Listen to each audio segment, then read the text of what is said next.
When I'm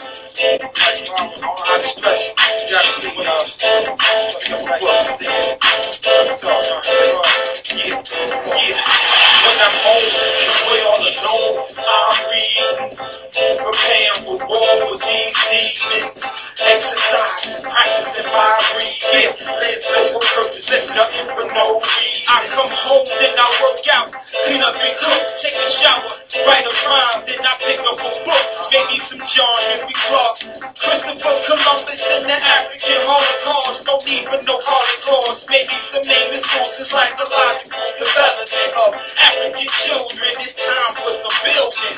Blueprint for black power, dropping facts how the system creates Uncle Tom's traitors and black cowards. Marcus Garvey, his opinions and philosophies. He's one of the greatest, my brother, he got to be.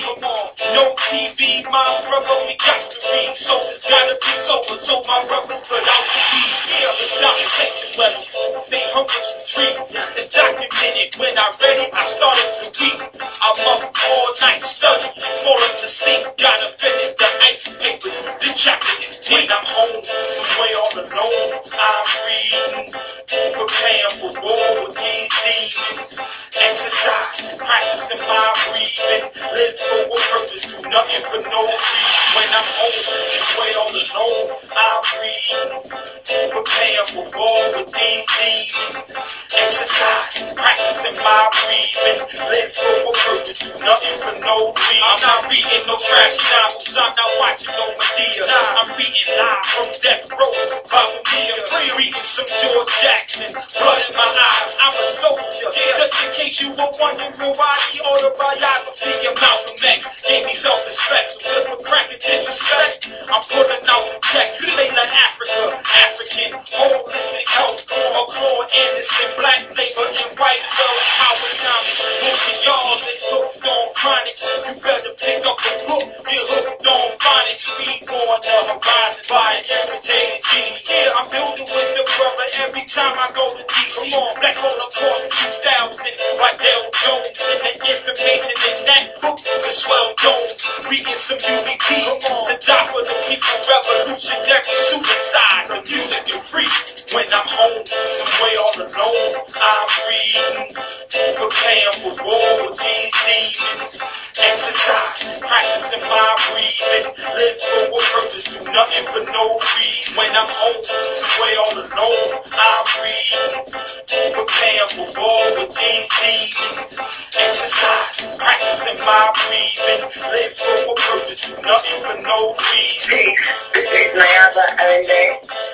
I am representing a thought, a movement, a philosophy that we will be ultimately victorious, that we will not be defeated. I'm inspired by that. I know it's the reality.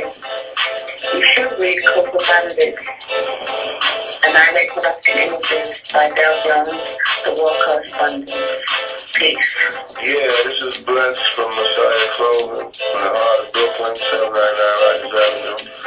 And I recommend you read The Philosophy and Opinions of Marcus Garvey by Amy Jacks Garvey. Stay up, bless.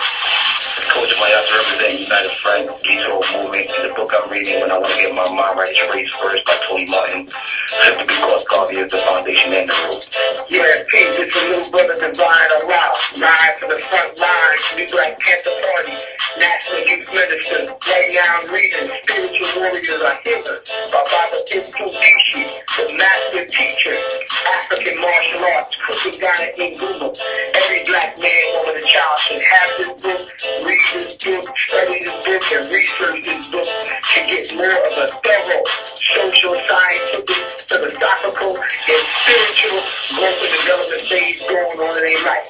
And we can't forget the mighty Dr. Francis Cresswell, the ISIS papers, Black Power. It's the irritated genie of Southeast, father of the kinetic demon. The war on the horizon, black resistance to the white sex assault.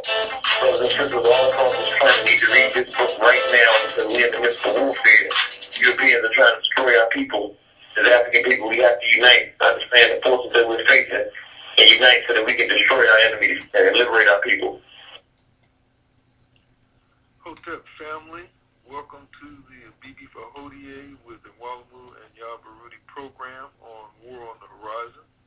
We're back again. We are always here the first Friday of every month from 7:30 to 9 and possibly beyond, depending upon what time Ina and I have.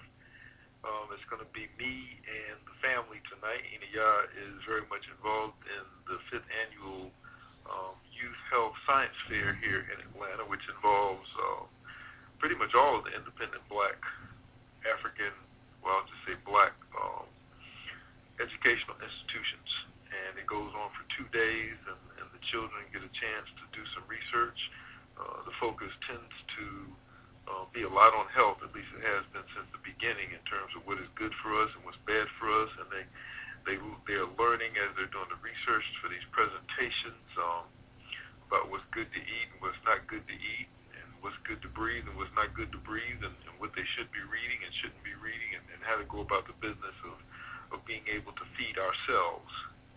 So she's very much involved with that, and even though that's over for the day, she's pretty tired, and I clearly understand. My only role today was really just to be on point, make sure that none of the children got lost in the mall, and all the rest of the stuff. So it's me and you tonight, and we're going to be talking about warriorhood.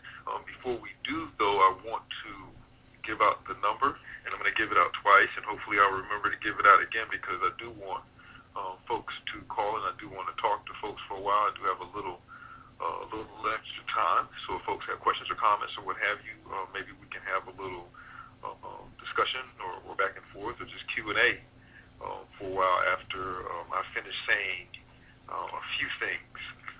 So people, pull out your pencils and your paper, and please write down the number. You need the whole thing in order to call in. The number here is 760-569-7676. And you have to then punch in the participation code of 948656 and then the pound sign. Again, the number is 760-569-7676 with the participation code of 948656 and followed by the pound sign. And I want to make this announcement. In fact, I think I want to make a few announcements, because probably by the time I get to the end of the program tonight, I won't have time to do that. Want everyone to know about, and I think this is very important, and a very important initiative, and I'm hoping that this will continue maybe quarterly, or maybe every half year, or maybe yearly, or maybe every month.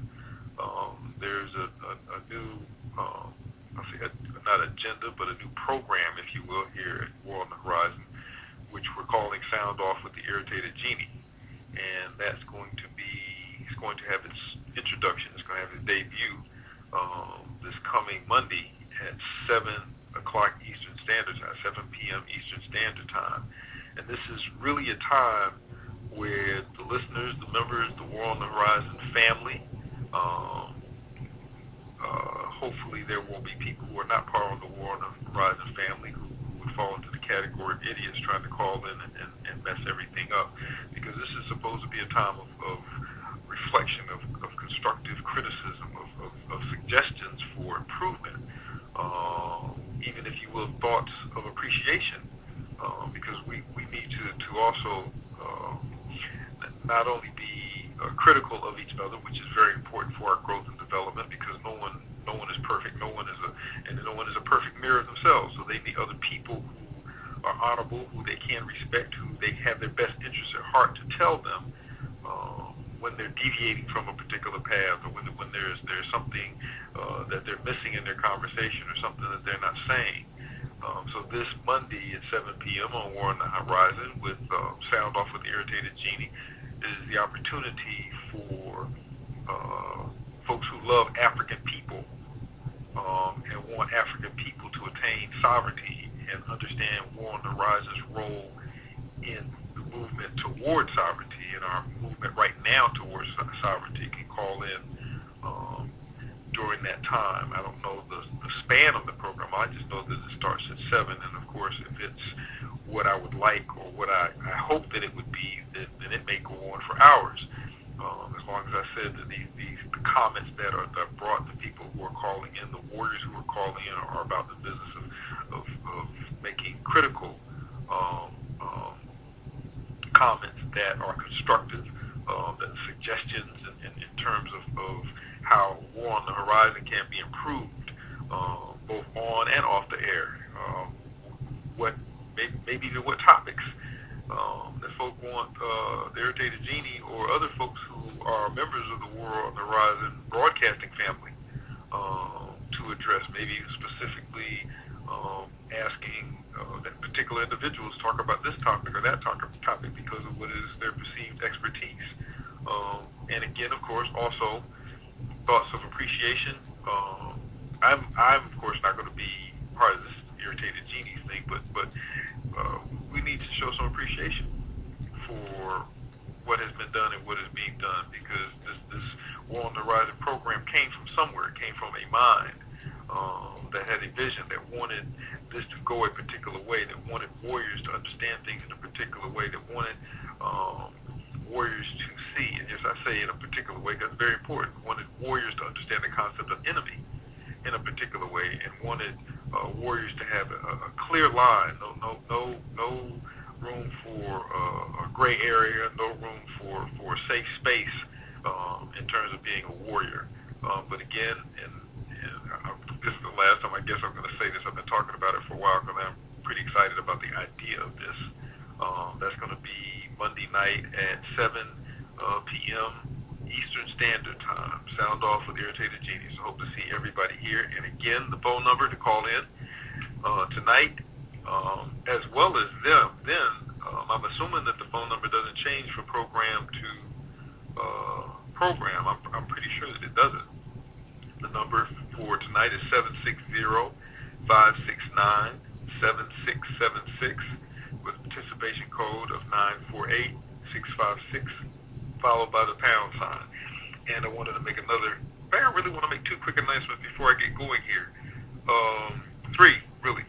First, for folks who didn't know, the Safo, the book, is back from the printers. For folks who want copies, folks who have been asking about it, you can order it on our site, www.ackabinhouse.com.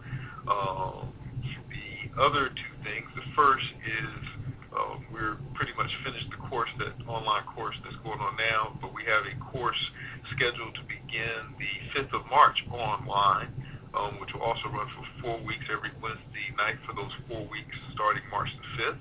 7:30 to 9:30 at night, and this course is based on the Book of Safo, and the course is entitled Safo, so that begins March the 5th of this year. If you want information about that, just shoot me an email, or shoot War on the Horizon an email, and we'll give you all of the details that you need. And also, the one that I'm really looking forward to, and it's a 6-week course. I haven't done a 6-week course in a while because 6-week courses can be somewhat draining.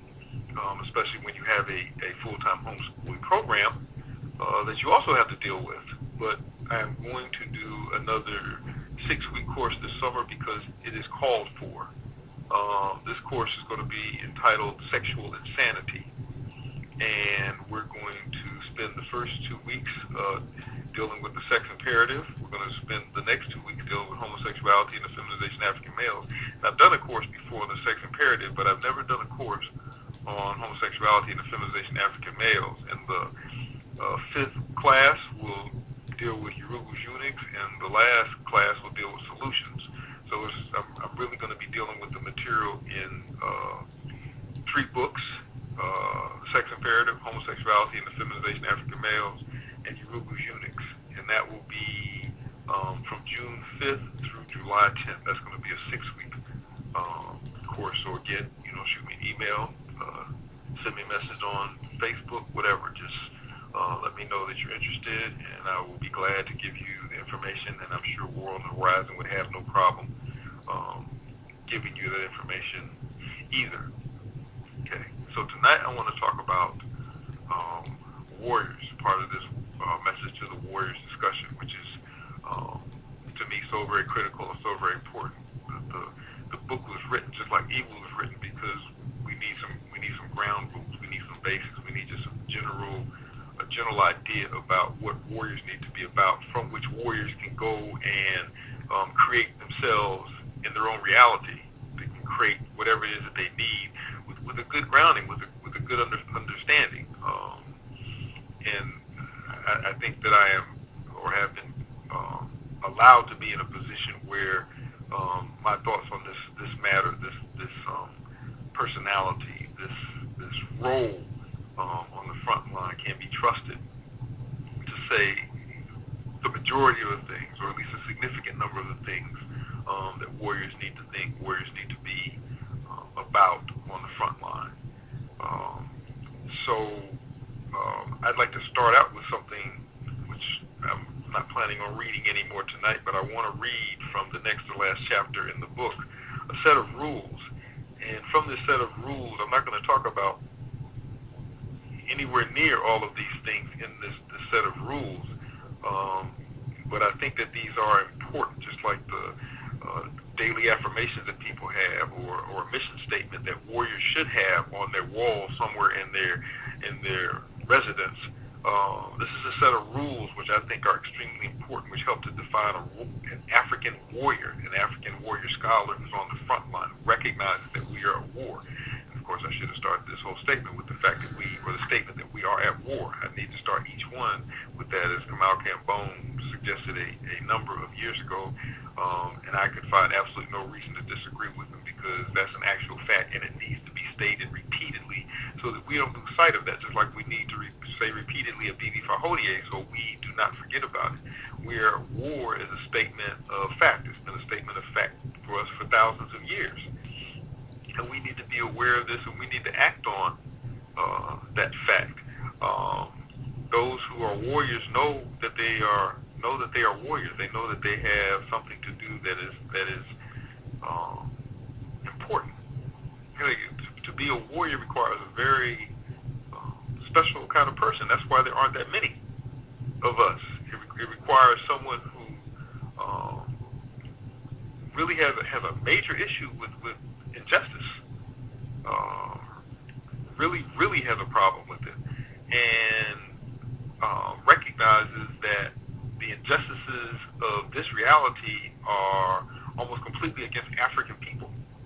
And since we are African people, and since we are one, and since we are our ancestors, then it is our role and responsibility to fearlessly, uncompromisingly confront, stop, and remove this problem, this threat, this aggression from our community, at least from that part of a community, at least right now, at least from that part of the community that understands that there is a threat and need to create a safe space, a safe area, a sacred space for itself, wherever that community be, on the continent, Australia, wherever that community may be.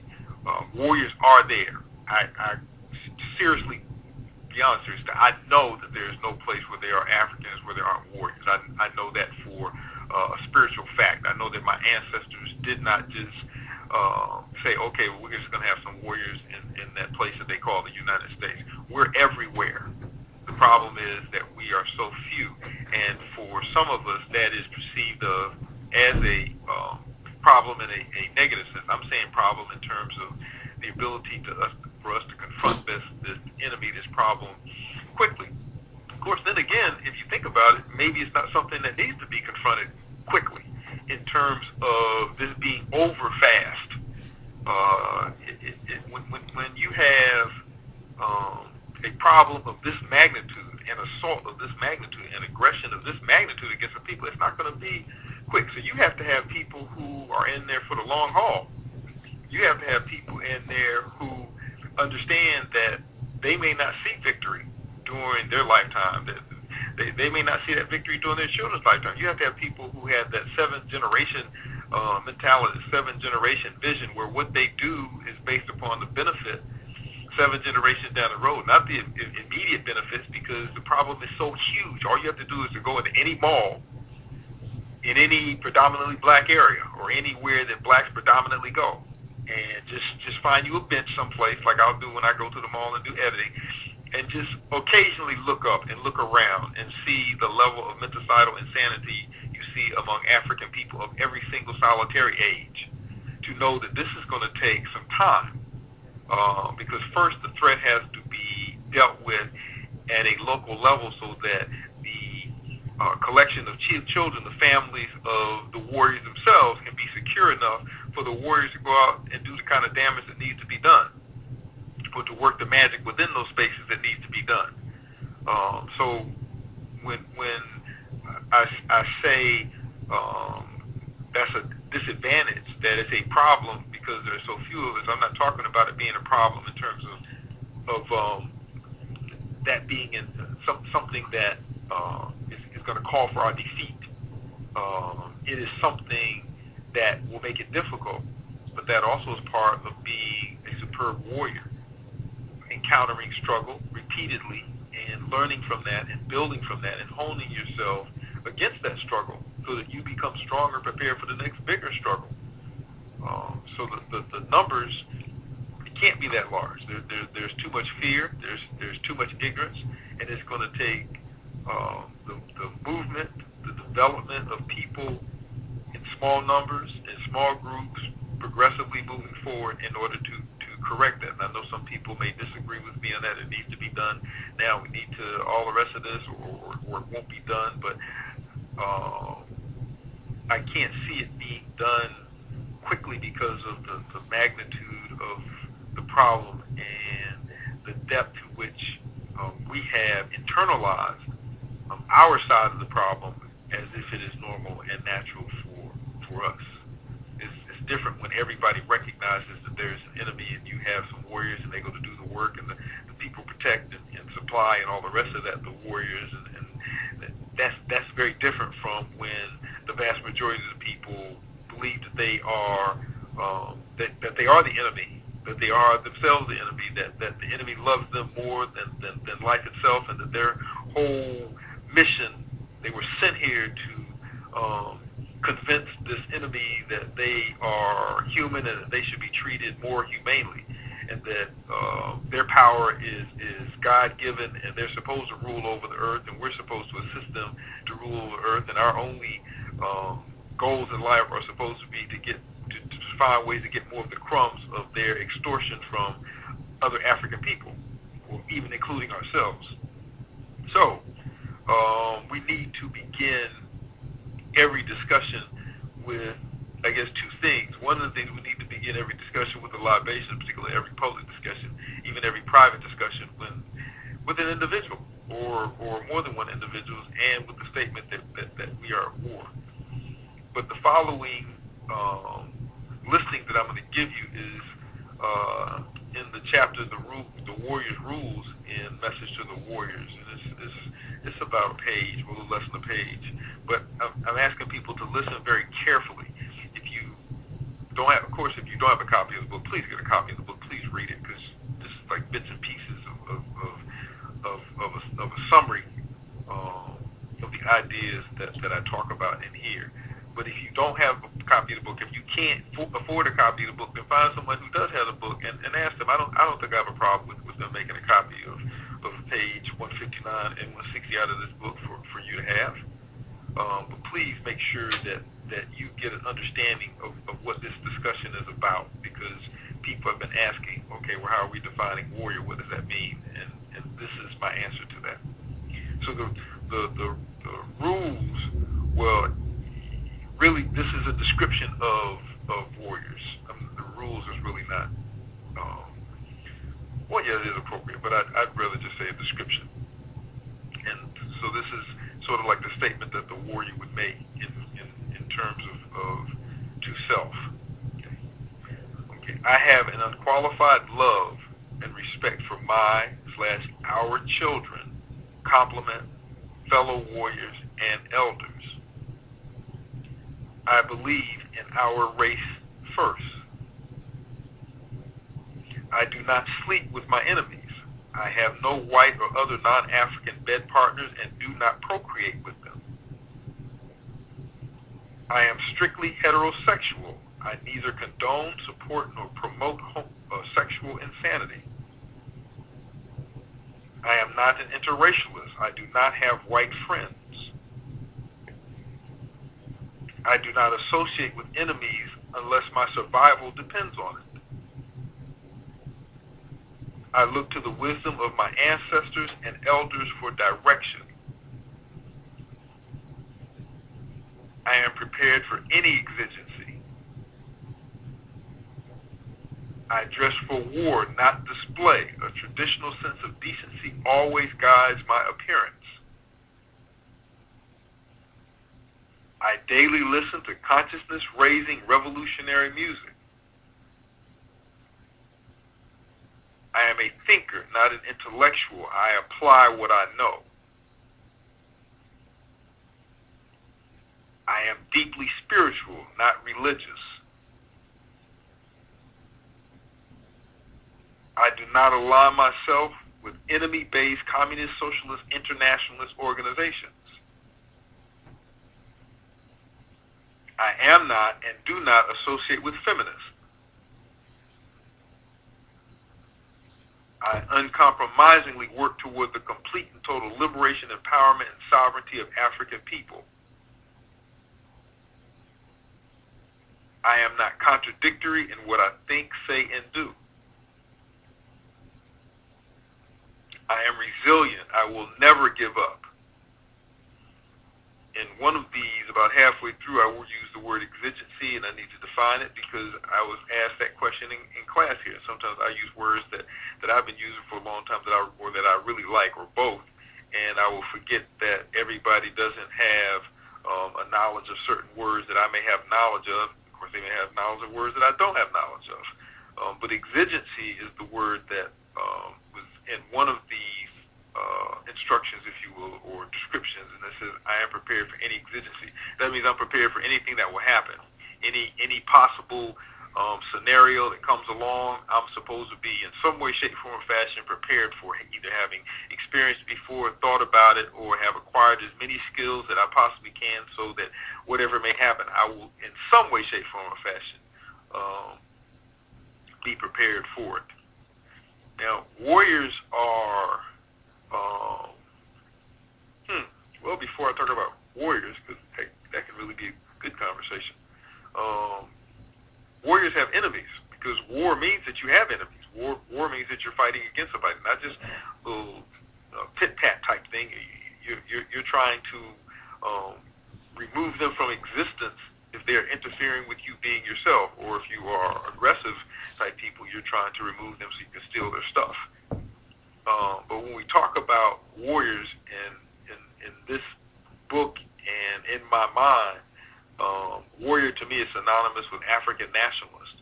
That means that you're talking about an African who believes that all African people are one people and that we form a nation, and that our goal is to bring that nation back together, and we're supposed to bring that nation back together under a sovereign roof.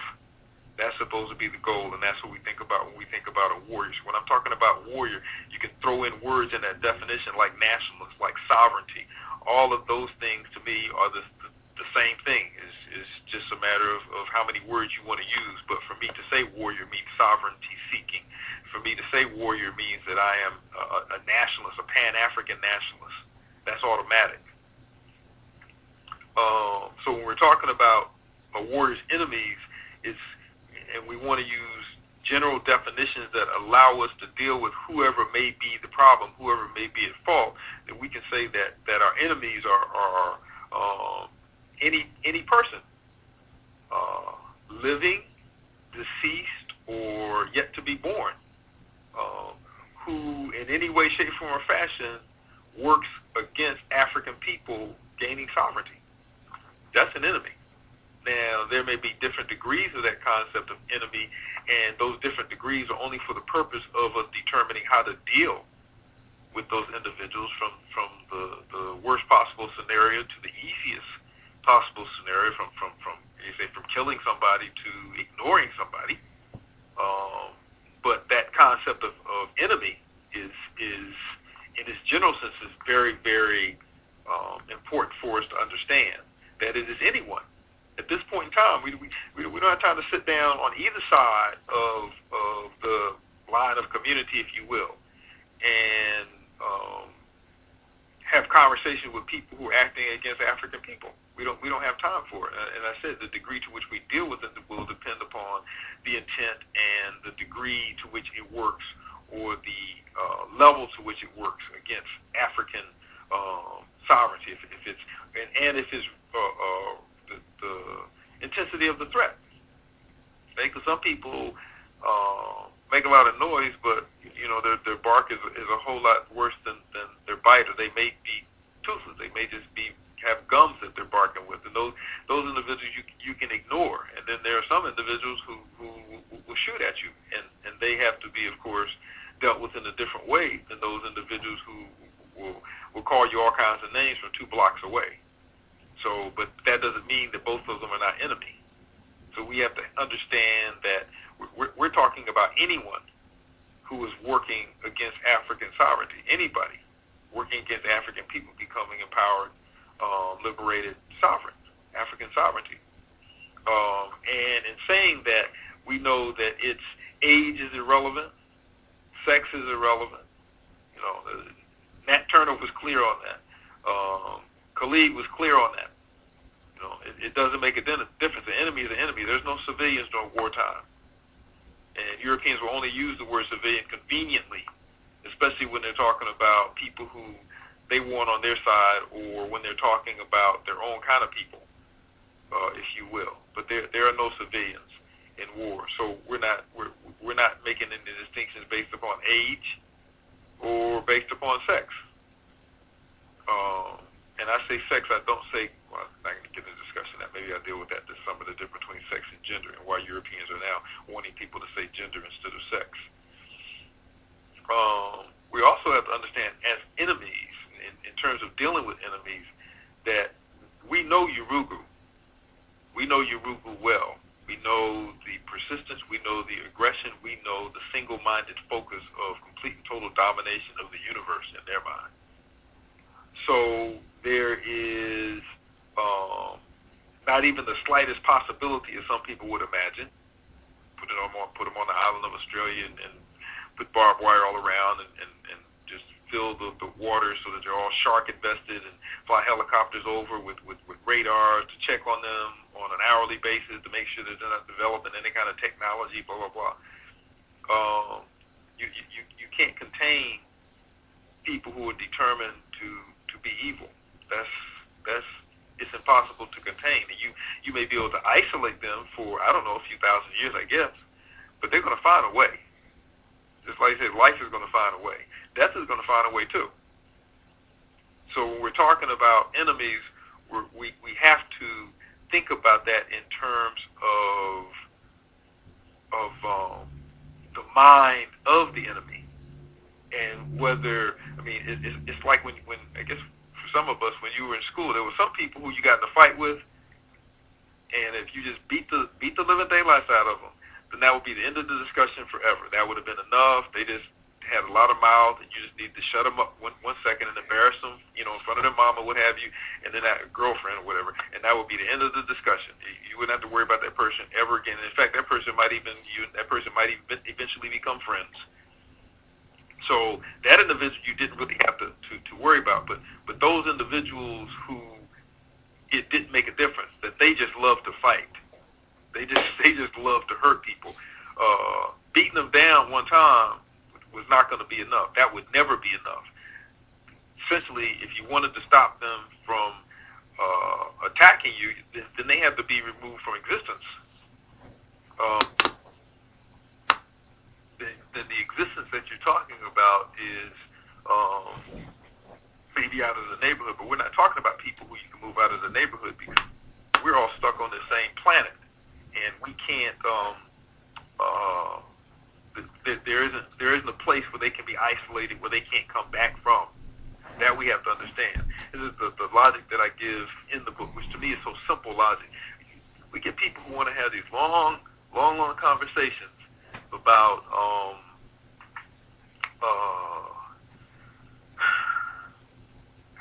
how we can change them, or how we can make this world so that it will be easier for us, and we can maybe, like I said before, isolate them on Australia, or get them somewhere in concentration camps somehow, and just brainwashed for 20, 30 generations, and everything will be straight. You gotta understand what is going on now. And I talked about this last time. I think there is a simple logic to this for me. Number one, Europeans being what they are, they cannot tolerate difference. It's not possible for them to accept unless they dominated, and then it wouldn't be it anymore. For them to accept African people or anyone being themselves in European space, they can't allow that. They can't accept that. And the second part of that logic is that Africans, in order to be African, they must be in their own space. Okay, that's number two. And number three, the logical conclusion, if you will, and that's a conclusion that individual warriors have to come to on their own. Therefore, Africans can't be African within European space. We don't have the luxury of that. We don't have the luxury of that dream on that mountaintop somewhere. We don't have that. We don't have that luxury because we're dealing with people. We're dealing with beings. We're dealing with whatever that is not capable of understanding anything but domination. So we have to bear that in mind when we're talking about enemies, and that has to be crystal clear to people. There is no negotiation here. There's no conversation. There's no reform, and technically there's no revolution unless you're talking about a revolution that removes the evil element. That's the only kind of revolution that you can really talk about. And of course, that's when you start separating the warriors from the pseudo warriors or the wannabe warriors or the talkers or the game slayer. That's when you start separating, because when you get to that point, people start talking about what you can't do. People start talking about what is not possible. And then they start deviating from, especially the meditators and all the rest of that in terms of the non-actors. That's when you get into a contradiction, because first you say that there's nothing that's beyond the human mind and nothing beyond the African mind, and then because you're dealing with this enemy that has you not fighting in the first place, you start to talk about what we can and cannot do, and one of the things that we can and cannot do, and that's when you start finding this heavy emphasis on the African understanding that you cannot remove an enemy in terms of their practical warfare. But this practical warfare was not a practical warfare that was developed in the presence of the European, and was not developed in the presence of European warfare against African people, which of course we know that we have to understand that that's where we're at. This is who we're dealing with now. This is what we're dealing with now. Okay. So the kind of warrior that we need to deal with this, really it's almost like describing a superhuman person, because we're talking about someone, either that or we're talking about someone who belongs in a mental institute in terms of them being insane, because in this reality, no sane person would want to take on Uruguru. That wouldn't make sense. That's like signing your death certificate in most of our minds.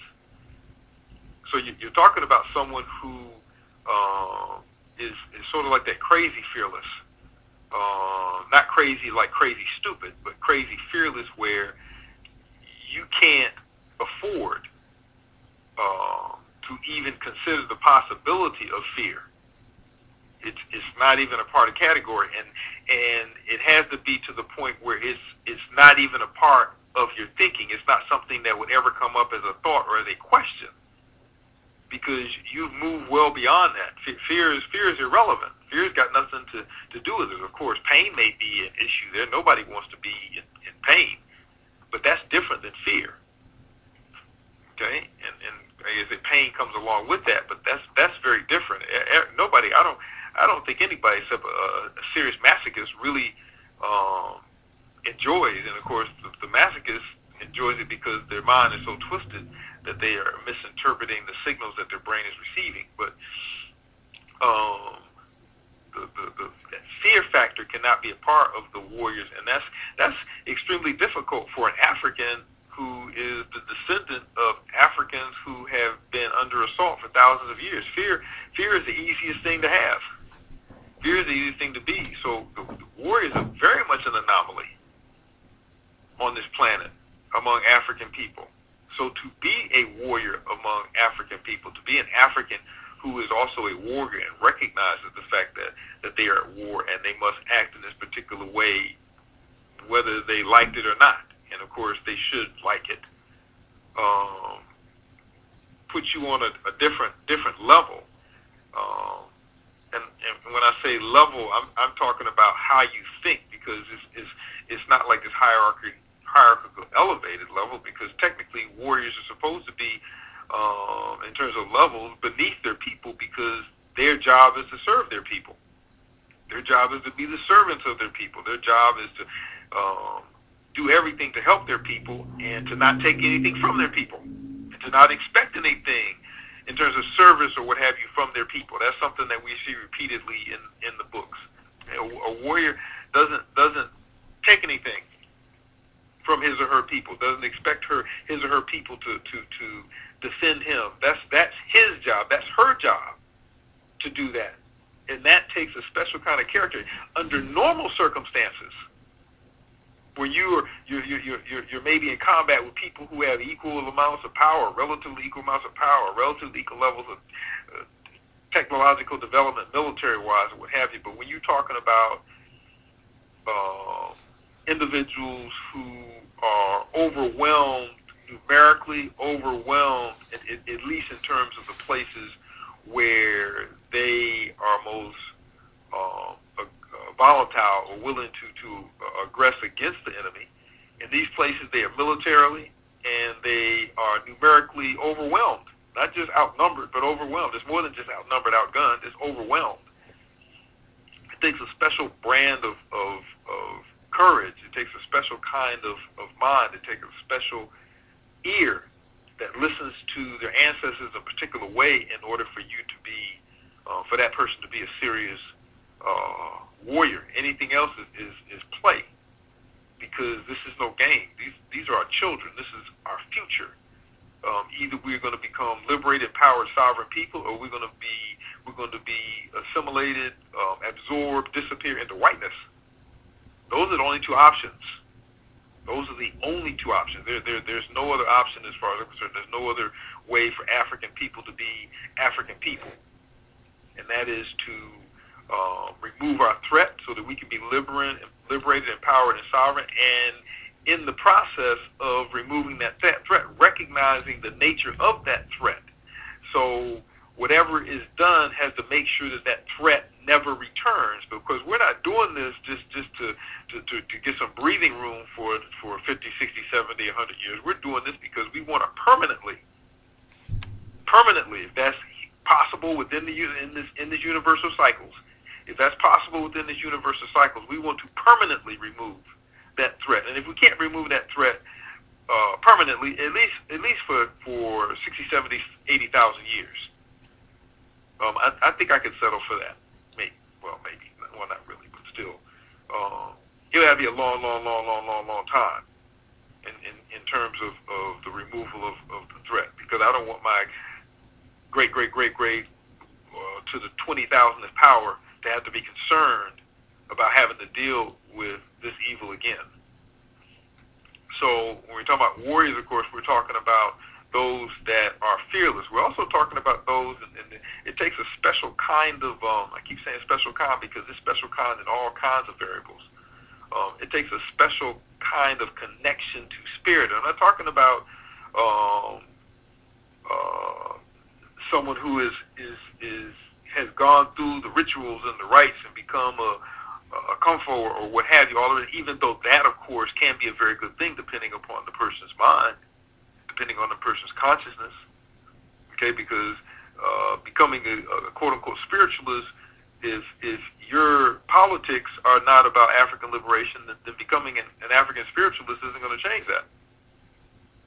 But a warrior has to be very spiritually charged, has to be very connected with spirit, even if it isn't a loud thing, even if it isn't a long, extended thing, even if the warrior isn't necessarily really that cognizant of it his or herself.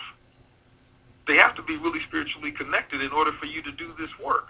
We just might not recognize the spiritual connection. But what I've heard from most warriors who have compliments, especially most men who are warriors who have compliments, the sister that they are the complement of, they say that these men are very spiritual. And of course, and I'll say Eni, I said that to me at one time too. And of course, I frowned up my forehead and looked at it and said, "What? What are you talking about?" She said, "No, I'm not talking about religious philosophy." I said, "Well, I know you're not talking about that, but you are very spiritually connected. You are spiritually guided. Spirit works within you easily."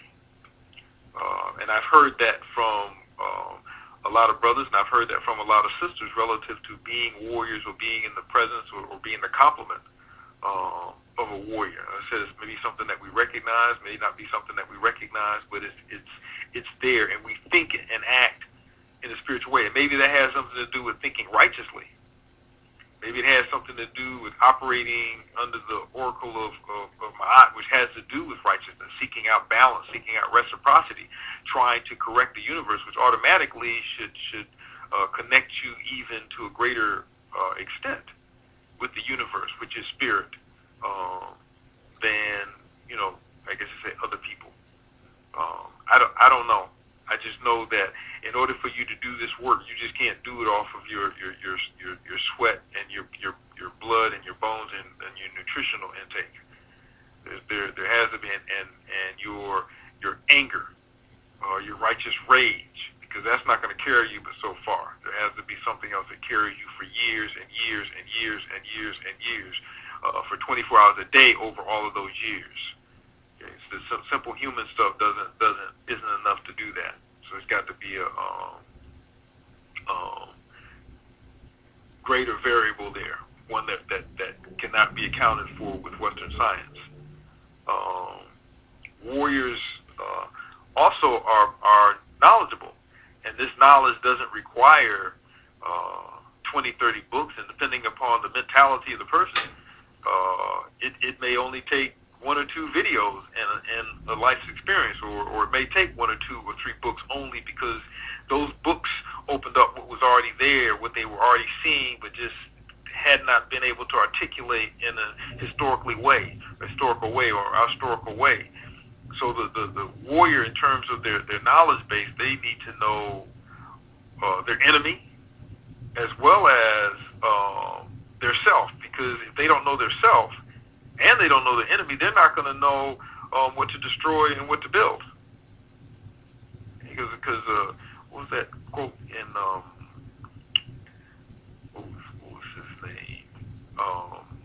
He said, "There's nothing more dangerous and destructive in a home than an angry, frustrated black man."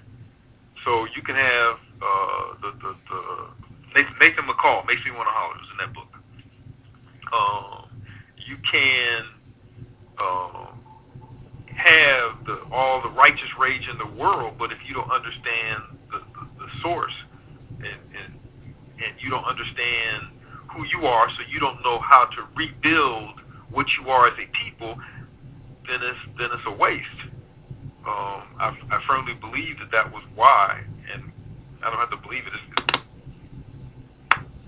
told by Arthur Schomburg that you need to go study your European, go study your enemy, so you'll know why your people got to be where they're at in the first place.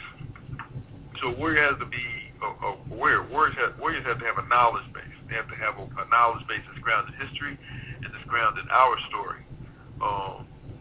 Warriors also, and I talked about this a while, a number of Abidi Fahodier was in Walloon Yabarudi programs ago. Character, the kind of character that a person is extremely important. Warriors have to be a good character. They have to be the best of character. And that best of character has to be shown relative to themselves, because we can be awfully hard on ourselves. I've spent I don't know how many days, hours, evenings, over the years, trying to convince, sometimes successfully, sometimes not, warriors to stop beating up on themselves because of stuff that they did before they came into consciousness. So warriors are very hard on themselves, which is another reason why one of those qualities of warriors, warriors are extremely respectful of other warriors who are doing the work, because we know what that takes. We know how much dedication is required for that. We know how much energy is required for that. We know how much suffering is required for that. We know how much loss in terms of family and friend, quote unquote friends, that is required for somebody to do this kind of work. The economic loss in many cases, even though there is not and should not be a correlation between warriorhood and poverty. I don't aspire to poverty, and neither should any other warrior. But we have this enormous amount of respect and humility toward warriors who we respect, who are doing the work, because we know what it takes. The problem is we see them and we hold them in honor and are really, really admire them and what they're doing, and we forget that we're doing the same thing. And it's taking the same thing for us to do what they're doing. So warriors have to bear that in mind. I'd say the main quality of character that warriors have to have, and it doesn't necessarily require some honing in some people, some fine tuning in some people who are on their way to be warriors, but some it does, because we bring a lot of baggage from our pre-consciousness days. And I'm saying this in the general sense because most people who have come into consciousness came into consciousness. They weren't born into an African-centered family, African-centered household. I mean, a serious African-centered household. That's pretty rare. So most of us woke up to being warriors in, our mid to late teens, some earlier than that, 20s, 30s, 40s. I mean, I know a guy, like 3 people, I believe, who woke up in their 70s. So everything that came, everything that they did, everything that they developed, everything that they trained their mind on up to that age of 70 is a battle in terms of being a warrior. It's something that you have to fight day in and day out. So if up to that time you stole a lot, well, it's going to be very difficult as you become a warrior to get control of that habit and remove it from your person. But whatever the case, the non-compromising part has to be the foremost of the priority of the warrior's character, because Baba Hannibal would say, if you compromise once, you're going to compromise again, and you're going to compromise again, and you're going to compromise again, and you're going to compromise again. So once you get started on that track, so like you lie once, you lie again, you lie again, you lie. When you cheat once, you cheat again, you cheat again, you cheat again. Or at least it's easier to do. I guess like in the European mind, if you kill once, you kill again and again, and for them that's, I guess, a point of excitement. Not I guess, I know that's a point of excitement. So warriors cannot afford to be compromising in terms of their character, because that's a warrior's ruin. To compromise, that's something that the enemy can see so quickly, like a pimp can see somebody who is lost and lonely and is looking for a daddy figure or a mommy figure increasingly. Enemies can smell compromised individuals or compromisable individuals, a mile away, and then they play with them. So you have to be at a point where there's nothing that they have that you need. Okay, to me that's the basis of being uncompromising. Because as long as someone can tempt you with something, as long as your appetite in any way, shape, form, fashion, or any of your appetites in any way, shape, form, fashion are controlled, guided, manufactured by them, then you're compromisable. So that's something that warriors need to be very, very aware of. And as I come down from my last few minutes on that, I said tonight I wasn't going to talk about, because I wanted to have conversation. I'll again give out the number for folks who may have just joined us or joined us since I gave it out. The number to call here is 760-569-7676 with a participation code of 948-656 followed by the pound. Again, the number is 760-569-7676 with a participation code of 948-656. And of course, if you're on Facebook, I posted the announcement of this program today and I believe yesterday and a few days before that, and that number is on my page on Facebook, either Mwala Muparudi or Bob and Mwala Muparudi page. Warriors are very, very different in their treatment of their own than of their enemy.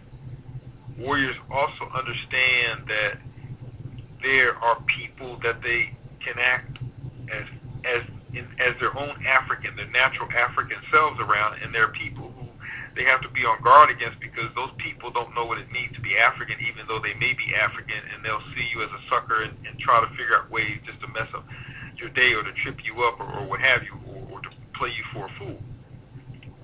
So it definitely has to know differences in the people who they're dealing with, and just has to have this gentle spirit relative to African people who understand that they are African, and African people who do not present themselves as threats. Okay, because there are a number of people who I know or encounter who are not African warriors, but you know they love African people, or they're respectful to African people, or they understand that they're a black person or what have you, and they're not trying to play you. And those people have to be treated gently. Warriors have a tendency to be really rough, and that serves a very important purpose. So, you know, like folks will say, and I'll talk to some warriors, and was emailed one relatively recently. I think I included this in the email, where Ina Yah would she just talk about the differences in our personalities. She called my personality like fire because I'm under Shango and all the rest of this stuff. And she said she came into this and I have a very fiery personality when it comes to dealing with threats or problems and stuff like that.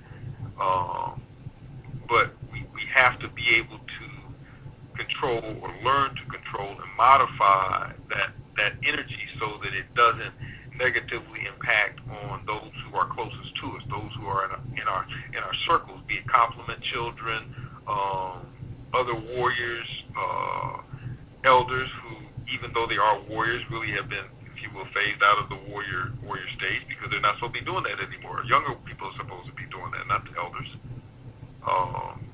So that gentleness has to be there also. And we have to, in African spaces, know when to be gentle and when to be on guard, when to perceive a threat, because if a threat shows up in the center, it immediately needs to be removed. It immediately needs to be evacuated. I also want to say, because I just talked about it for a second, elders are very respectful of elders and ancestors. Just read something from a brother by the name of Yao online earlier today, before we went to the science fair, in fact. He posted a statement about the respect that we're supposed to have for elders in the community, and that we've lost that, and that needs to be returned to us. That's very, very important, because that's part of being African. That's a major part of being African. If we're going to claim to be African, then we have to act like our ancestors. We have to be our ancestors. And our ancestors were very reverent toward the Creator and the universe and the Sasaya. They were extremely respectful toward their elders. And if an elder said something that they disagreed with, well, then they approach that individual in a very respectful way. But it's like, I said, some of the things I've seen on Facebook, and another place I'm picking on Facebook because Facebook is the most visible, where people, you'll have a warrior in his 20s, maybe in his 30s, who will be talking to an elder like he's talking to one of his peers, like he's talking to a fellow warrior. And I'm like, I don't care whether you disagree with that person or not. That's an elder. If they've proven themselves to be an elder, then you show that respect. They have earned that respect, even if they're wrong. They've earned that respect to be approached in a particular way. We have to get off of that. I mean, it's like taking on that European mentality of everybody is my equal. So I call, great-grandma by her first name. That type of mentality where I'm 20, 30, 40 years old and I can talk to anybody any way I want to. That's not African. That's not the way that we respond to each other. That's not the way we treat each other. And to me, that's a very good sign of someone who is pretending to be African. That's a very good sign of someone who wants to be seen. That's a very good sign of someone who is arrogant and has not learned the rules of their ancestors. They're not being their ancestors. They're playing games. And essentially, you can even call them agent, however we want to define agent, because even if they're not being paid for, or their salary is not being paid by the enemy, they're working for the enemy because they are simply creating chaos, not only by starting fights, if you will, where they're not needed, but also assisting the enemy in breaking down or tearing down the levels of respect that were arranged in terms of protocol in traditional African society. And that's supposedly where we're going. Unless we're going to traditional European society, unless that's our goal, then we should be headed toward traditional African society, because that's who we are. And if it was good enough for our ancestors for thousands and thousands and thousands and thousands and thousands of years, then I would think that it would be good enough for us. I would think that it would. So I've been talking for about a half an hour now, even though I know a part of that at the beginning had to do with telling people what was going on and what's happening and giving them the number. I would like to, Sister Shabazz, you there? Yes, sir. Okay, if there are any calls or anything, any questions or any comments that have been typed in or what have you, I would be more than willing to entertain those now if they're there. If not, I'll keep on yammering. Sounds good. I'm going to start by going down the line. However, if you do have any questions, just hit *6. I'll put you in the Q&A line so that I know that you have a question. But until we give people time to do that, I'll just go down the line here. 0992, you're live on War on the Horizon.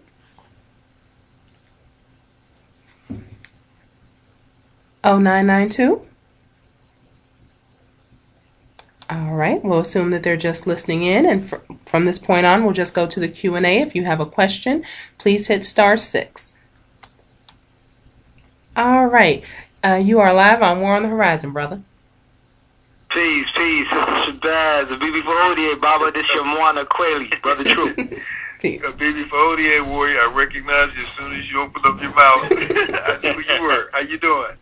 I'm doing divine. I appreciate you asking. I'm actually sitting here with my 14-year-old Binti. Binti means daughter. Yes, it does. And, I think that you were the one that told me that, right? Yes. Okay, great. So we're just listening to you build together, and I just wanted to know if you had any specific words for her as a young warrior in training, my beautiful daughter. Okay. Well, my first word of advice would be to read my essay, Groundings with My Daughters, in a book Menticide. It's not a difficult read at all, and it is a essay that Inia pushed me to do, to talk to our daughters about what it means to be an African young lady, Sappho in training, who is growing up into womanhood and needs to know exactly who she is about and exactly who she's supposed to choose to be along beside her as she gets older in this battle as a complement, and what needs to be her vision. Right now, I would say, I guess maybe two or three things. First I say, which doesn't necessarily go down well with our warriors in training, is listen to your parents. Listen to the adults in your community who are part of the center, who are part of the center of the consciousness, because the advice, the talks, the fussing, all the rest of those things they do because they love you. And to me, that's always the first question that youngsters should ask when they're getting ready to get upset with mom, dad, or whoever else is whatever other mama or baba is in the vicinity, that they ask themselves before they get angry, does this person love me? Does this person love me? Would this person be willing to die for me? And children, of course, are very keen on love. They don't misguess on that very often. And know that if the answer to that question is yes, then you should listen to the criticism. That doesn't mean that you're going to change into something instantly and say, okay, well, they said this, and therefore I'm going to be exactly what they say. No, what that means is that is something, whatever it is that they said, is something that you should take into consideration because you think just like we think. So it's something that you need to hold on to and consider. Because if somebody who loves you criticizes you, then it's because they see something that you may not see, or they think that you may not see, and they want you to be better. So when Eniya criticizes me, or I criticize Eniya, we know that we love each other. So even though the criticism may not feel good, or we may not like it, or we may not want to hear it, we still know that there's some validity, there's some truth to it, because I'm not going to say anything to her that is going to hurt her, that's going to work against her, because if anything else, if she's hurt, then I'm hurt, because I can't do my best work if she's not able to do her best work.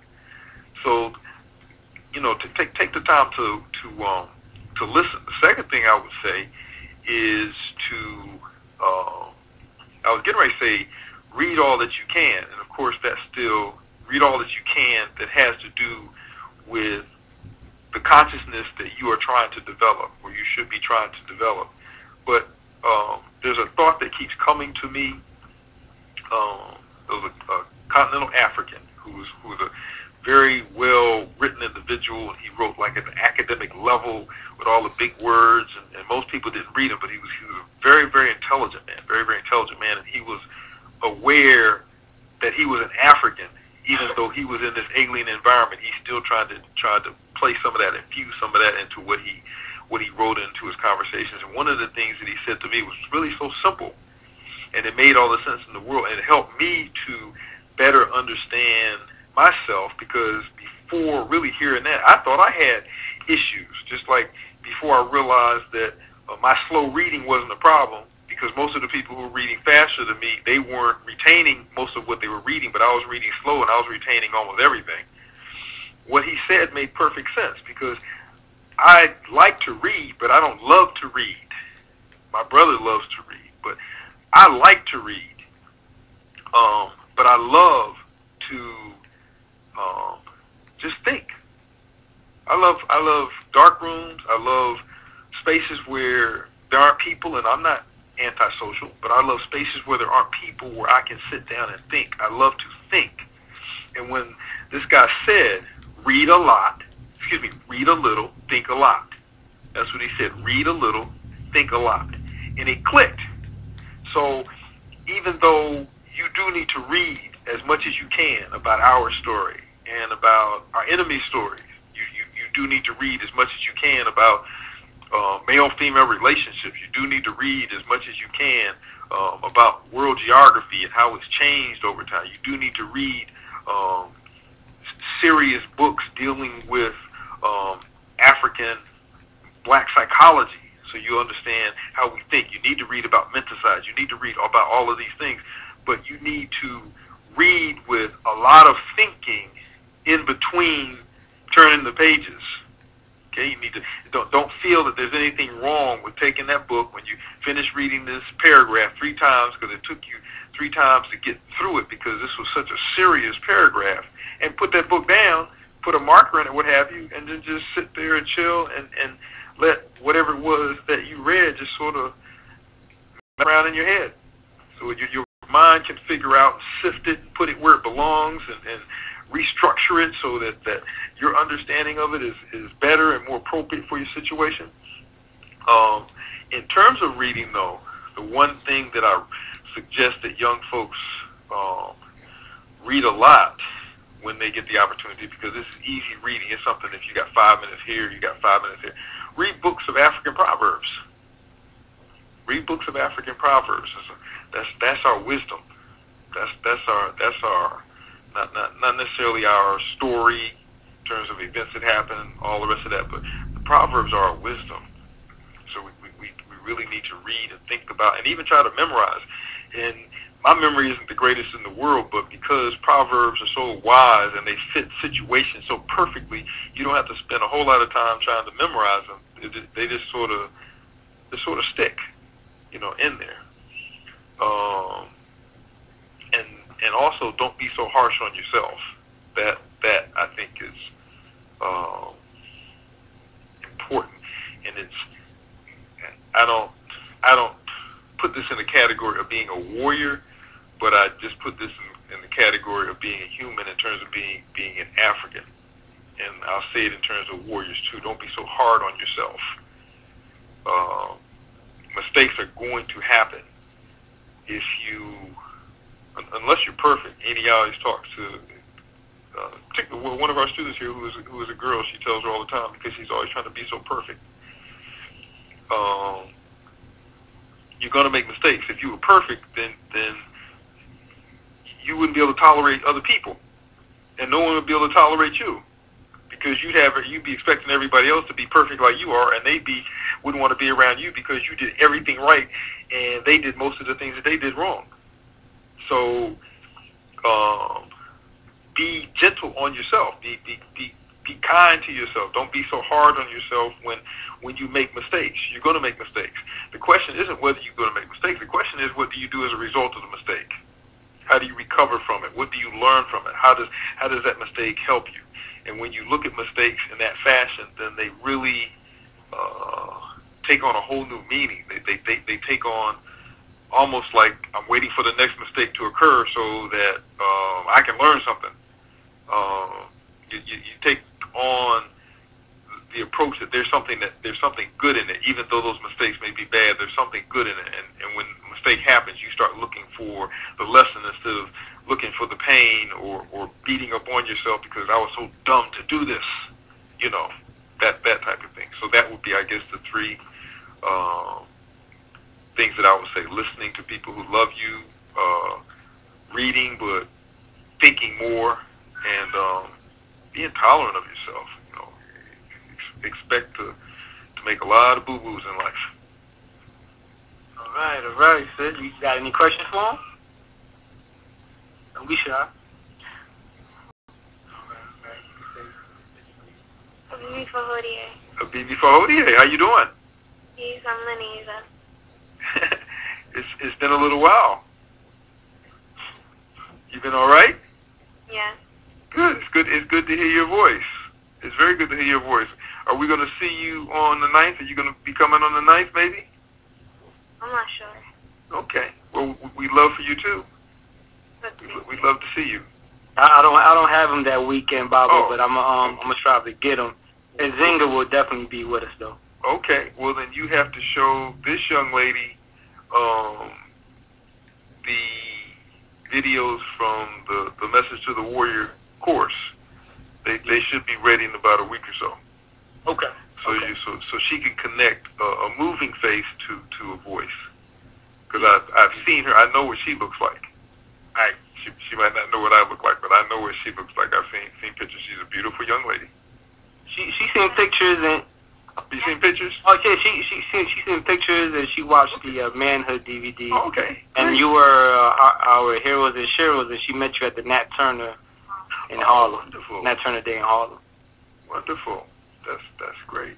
Well, Bob, I know there's probably a lot of listeners, and just want to say Asante Sana. I appreciate you. I appreciate Ina and the work you're doing. And Habibi Fahodie, we'll be listening. K2, a big Fahodi. I appreciate you, Warrior, enormously. All right. That's all of the people in queue for now. Again, if you're listening and you want to call in, the number is 760-569-7676, participation code 948656#, and then just hit *6 to raise your hand and let us know that you have a question, and we'll come right back to you. Okay, well, I'll talk a little bit about my favorite subject in terms of warriorhood, and what I consider to be the least neglected aspect, as well as the most telling aspect, because in the years of doing this work, the most glaring contradiction for me is with warriors who don't defend their community, who don't do what's necessary to make sure that their community is physically defended. I have encountered so many people who are using the word warrior or using synonyms for warrior or implied warriors, or implies that they are really serious about the work of nation building, and none of that involves in any way protecting, defending, warding off an assault. None of it in any way, shape, form, or fashion has anything to do with the survivability of the children, of the complement, the spouse. All it's got to do with, in a lot of cases, is being seen because they finally get to be seen. Somebody can finally hear them because they finally found an area where they can get an audience, even though if they had their way, the real audience wouldn't have anything to do with us. When we understand our story, when we understand what has happened to us, what is happening to us, and what is accelerated, the motherland right now being the prime example relative to invasion, and of course we know the scramble never ended. When we understand this assault on our bodies, on our minds, and our spirit, then we know that that should be the first thing that we do. That's our first and foremost priority, stopping the threat. And the threat is not a peaceful one. The threat is not a conversation. You're not going to talk your way through a revolution. The threat is violent, aggressive, terroristic. It's destructive. It's trying to exterminate African people from existence, whether that be physically, mentally, or spiritually. Try to remove us as a living force, as a living entity in the universe. So in recognizing that, then the institution that at least after family and spirituality should be dealt with, or should be attended to, that's a better way of saying it, attended to, should be the military. That doesn't make politics or economics or anything like that the less. But those can only be operated well within a stable environment. Politics works exceptionally well in a stable environment. Now, and I can hear an echo now, Sister Shabazz. That doesn't mean that it can only operate, because obviously guerrilla groups are a political force, and they're not operating in a stable environment. But then again, they are, because their organization is a stable environment, and the politics there reflect that stability, that order. But the military thing is the first and foremost priority, and in fact, the politics really are the force behind the military operation, the military organization, the paramilitary, whatever it is. So,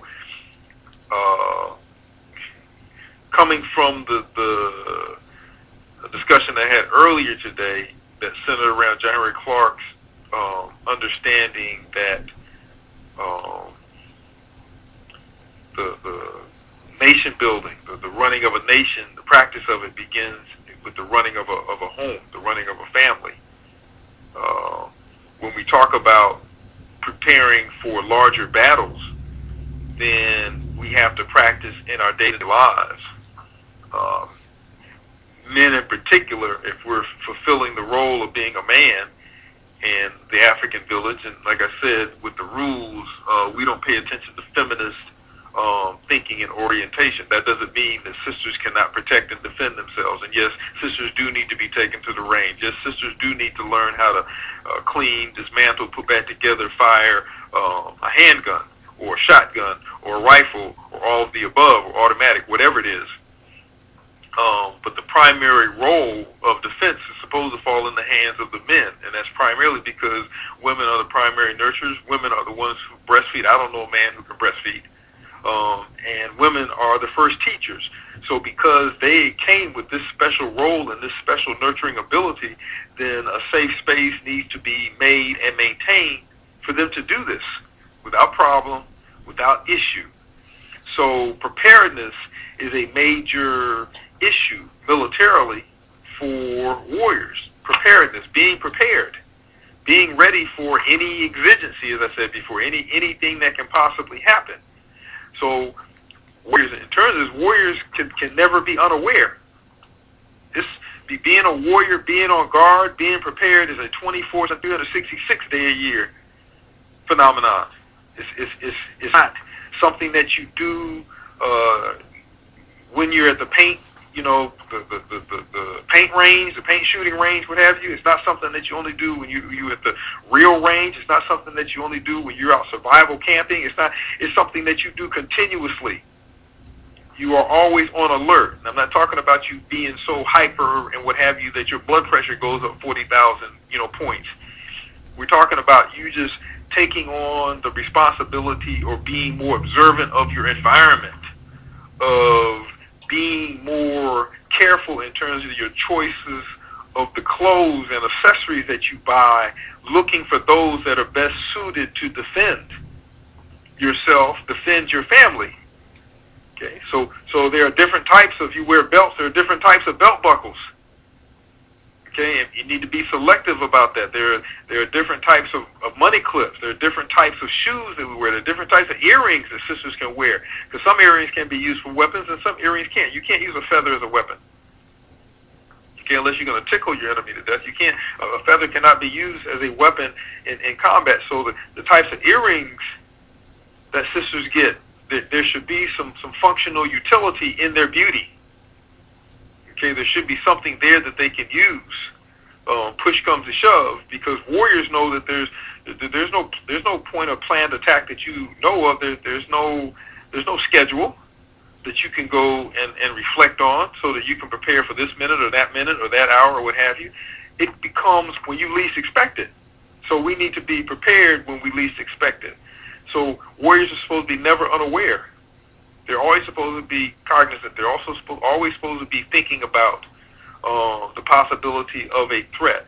And I'm not talking about this is you just wake up thinking about, okay, somebody's coming to the window, somebody's coming to the door. What do I hear at the car? No, it's just an awareness like you have on a radar, where you're listening with your second, third, or fourth, or fifth, or whatever sense to what's going on around you to look for trouble. You are looking for the movement of shadows out of the corner of your eyes. You're looking for the best places to park your car so that you have the best escape route, or it's the best lit, or what have you. I never park my car without it facing out of the parking. I mean, out of the place that I'm parking. I never park my car with the front of it facing the wall or facing another car. It's always facing the way out, because I may need to move that car fast. I've never had to do that, and I've always done that. I've never had to speed away from a parking spot or speed out of a driveway. But I do know in my warrior's mind that if I had to, I would get out of it faster if the nose of the car was facing out and facing in. So that's just automatic. I don't think about it. I don't worry about it. It's not a concern. It's not something that I focus on. But to me, that's a point of preparedness. That's a point of considering every possible exigency, even those that I haven't imagined or maybe never could imagine. That's what I'm talking about, never unaware. We warriors also are very very aware that a threat is a threat. It doesn't make a difference how small it is. It doesn't make a difference how large it is. We immediately go mentally in motion when anything that could possibly be a threat happens. When our children are playing, they know that if a dog comes down the street and there's no person with it on a leash, they are to immediately come into the house. There's no ifs, no ands, no buts, no conversation, no look at the dog, no let's pet, let's see, is it coming in this direction? No, they see the dog, they immediately come in. And of course, I'll make up the difference of the time that they lost being in here when the dog passed by or what have you. When they go back out, they understand that, but they know that may be the friendliest dog in the world. Okay, that may be the weakest dog in the world, but that's a threat. That's a potential threat. That's a potential death. Because if the dog is rabid or the dog is just ticked off at what have you, then one of those children could be dead. So they know that's just being prepared. Everything is seen. Everything that is a threat is a threat. Not just non-threat things, but anything that has the potential to be a threat is a threat. So a good example of that, a real simple example of that in terms of the woman's perspective. No, not the woman's perspective, just out of the eye of a woman who understands the concept of a threat being a threat. Our students were doing their presentation to whoever came by the tables, and there were, I don't know, maybe 30 different displays. So they were around this stage in the mall, and one of our students was at the end of the row of one table, and Inia's talking to me, and she said, hold on a second, I got to go over here and stand by this student because I'm not sure about this guy who's talking to him. And later she tells me, she said there was something effeminate about him, and she wanted to make sure that she stood by the student and made this guy aware that if that was the case, he wasn't coming to this student with it. But of course she told me before she stepped over there because she wanted me to be aware if anything went down that I was supposed to have an eye on her. So the idea that he was a potential threat was in her mind because she was aware of the threat in Western society from black males who are gender confused or may be gender confused or may promote the idea of gender confusion. So we have to always understand that any threat is a threat. And as I said before, any exigency, any possibility, warriors are supposed to be prepared for. It doesn't mean, again, you're supposed to spend your days and nights coming up with and dreaming of all the possible scenarios of every possible way that somebody could come into your house. We shouldn't take that long anyway.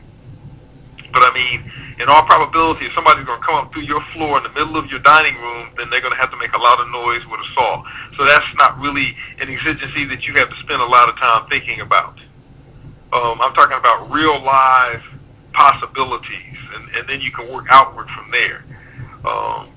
The mind of a warrior, the mind of a servant of the people, always understands that we are our community's security. And I say the center of the community's security.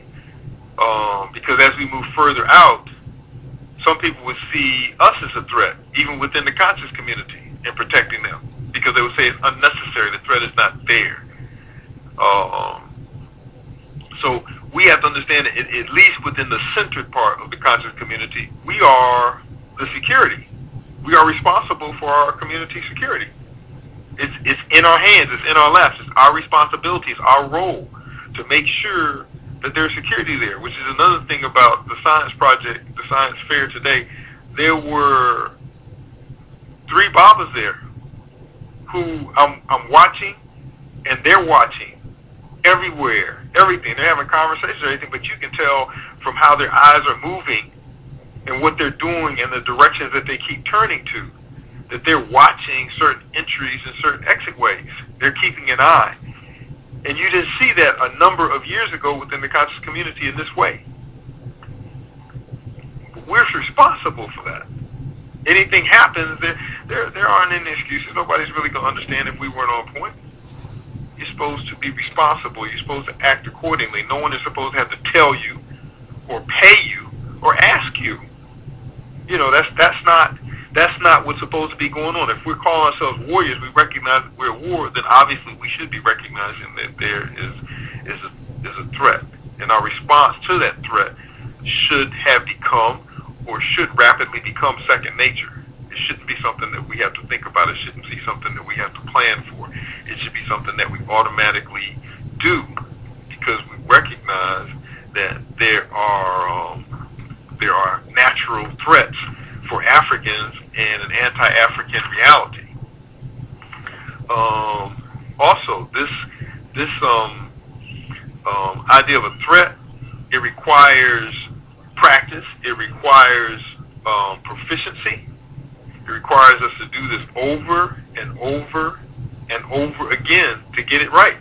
It requires us working with our sons, working with our daughters, I'm talking about men right now, working with our wives to make sure that they are on point and that they know what not to do and where not to be and where not to go without us knowing what they're doing or where they're going. And I don't think that that's patriarchal male chauvinism and anything. I think that's just common sense security. And I have yet to run any sisters in the center who don't understand that. And they want you, just like I say, African women want men. They don't want boys. They don't want males. They don't want something pretty walking around them. They want some men. They want somebody who can handle business. They want someone who, wherever they go, they feel safe. Or when they're in the company of this 5 or 6 or 7 or 10 men, they know they don't have to think about somebody coming at them wrong. They want this. So we have to be prepared for that. And as I said, I don't think that that's chauvinism or any of that other nonsense. Chauvinism well, we get into that some other time, but chauvinism means feminist nonsense. Finally, on that, the point that I make repeatedly, especially when I'm talking to groups of people and they're want to talk about African-centered education or homeschooling, security drills. We have, and I said it on this program, we have tornado drills, flood drills, hurricane drills, and did I say tornado? We have all of these different kinds of drills, fire drills. We have all these different kinds of drills to make sure that the children are safe. We know where to go. We know where to meet up so we can do a body count. We know what speed to move at. We know, where to pull mattresses or pillows over our head, what room to stay at, blah, blah, blah. But when an alien or an enemy comes to any door or any window in the place that we're at, we don't have any drills for that. So they stay exposed and easily removed from existence.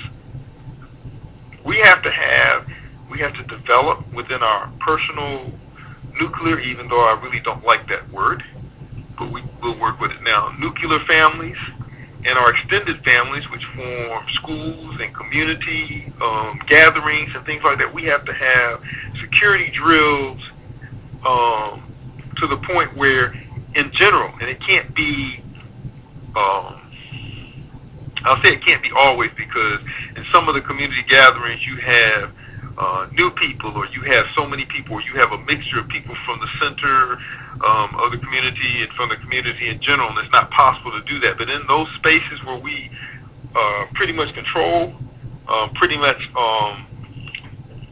are familiar with the people who are there, and that's pretty much unchanging, we need to have drills.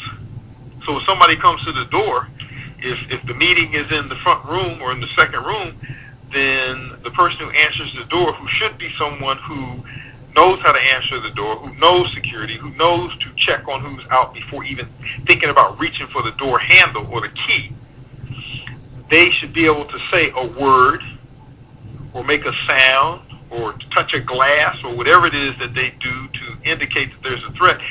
And immediately there is a response from the adults and the children there in terms of what they need to do, where they want to go, where they need to go, where they need to position themselves, et cetera, so that they can become invisible to that threat, or they can be prepared to deal with that threat. We need security drills. We need a lot of those. security drills.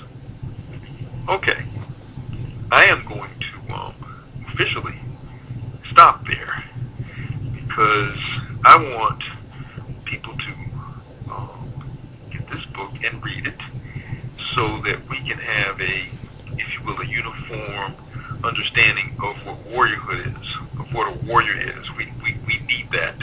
We need definitions that apply to warriors no matter where they're at. We need to have guidelines within those definitions, like no Euros, no Negroes, no homos. Just these are supposed to be baseline definitions, unwritten warrior codes of dress. These things need to be understood, and I have talked about these in detail in this book. So again, the request goes out for people to find a copy of Message to the Warriors and read it and think about it a lot more than they read it, and put some things in place which work to secure our community better and work to move us even closer to the I was going to say the idea, no, not the idea, the actual existence of real sovereignty, real African sovereignty. Whatever that may mean in terms of us, whatever that may mean in terms of our enemies, whatever that may mean in terms of land, whatever that may mean in terms of our education, whatever that may mean, we need to move in that direction. So I'm going to ask Sister Shabazz for a final check to see if there are any more questions or comments. Sure. Okay, thank you. You're welcome. 0992, you're live on War on the Horizon. Peace. Peace. Can you all hear me? Peace. Yes, I can. Can you all hear me? I can hear you. Oh, okay, peace. This is Sister Ajua. Sister who? Sister Ajua. Is this my daughter, Ajua? This is your daughter. Say That's hi my to daughter, her. Ajua. And your granddaughter, Julia. Hi. How? Hi, Julia. Jumbo. Jumbo. Family, this is my daughter. Wow, I don't think I've ever talked to her on the radio before. No, I don't think so either. I saw it on Facebook on War Horizon, and I was like, I am doing stuff, but I wasn't doing anything where I couldn't listen, so I wanted Julia and I to listen in. Oh, and since we have it's not that I'm chopped liver and you didn't have anything else to do. It's you are really calling in. Yeah, I really listened to the whole thing, and I was reading the rules for the Warriors in the back, and I felt pretty proud of myself that I pretty much am following all of those rules on there, and hopefully how I live will make it easier for Jalea to do the same thing. And I just wanted to thank everybody who supports my father and buys his books or goes to the lectures or gets the tapes to take the classes or just comes to help out at the school. You know, they may not say it, but they really appreciate it, and all the help is necessary and is very appreciative. Wow. So I don't really have a question. I just wanted to say that. Wow. Okay. Thank you, my daughter. And I'm serious. This is my biological daughter. That's my biological, Eniya, my biological daughter and grandchild. I've never spoken to her on the radio. It's kind of weird. I'm really nervous. Well, Madasi P, young lady. I appreciate that. I will tell your Ina, even though I know that's not what you called. And having raised you, I know that you mean it, and I know that Jalea and the one that's on its way will be prepared. Will be prepared for whatever, because that was, in fact, I tell folks all the time, even though not in a negative way, we blame Ajua for the school and so many things, because she is really the reason why Akabin Institute was started. And I'll try to make this a very short story. She was getting ready to start high school, and the school that she was at, which was a private black school, they decided not to have a high school because there weren't enough students. So that left us with really no alternative. But it wasn't a problem because it wasn't just like preparedness. It wasn't something that we had to think about. There was no conversation. I don't remember Enia and I having a conversation about starting Akabin Institute. It was a done deal because there was nowhere else that we could imagine her going, and we weren't going to allow her to get lost after all of the time and energy and work that we had put into her understanding that she was or is an African and supposed to act like her ancestors. So this is the one case, because most folks have never heard your voice, but Madasi P, and we'll be talking to you guys real soon. Okay. All right. Madasi, for all you do. Yunasida, Bibi Fahodier. Medowo, Bibi Fahodier. Medowo. All right, and that's all the calls that we have in queue for now.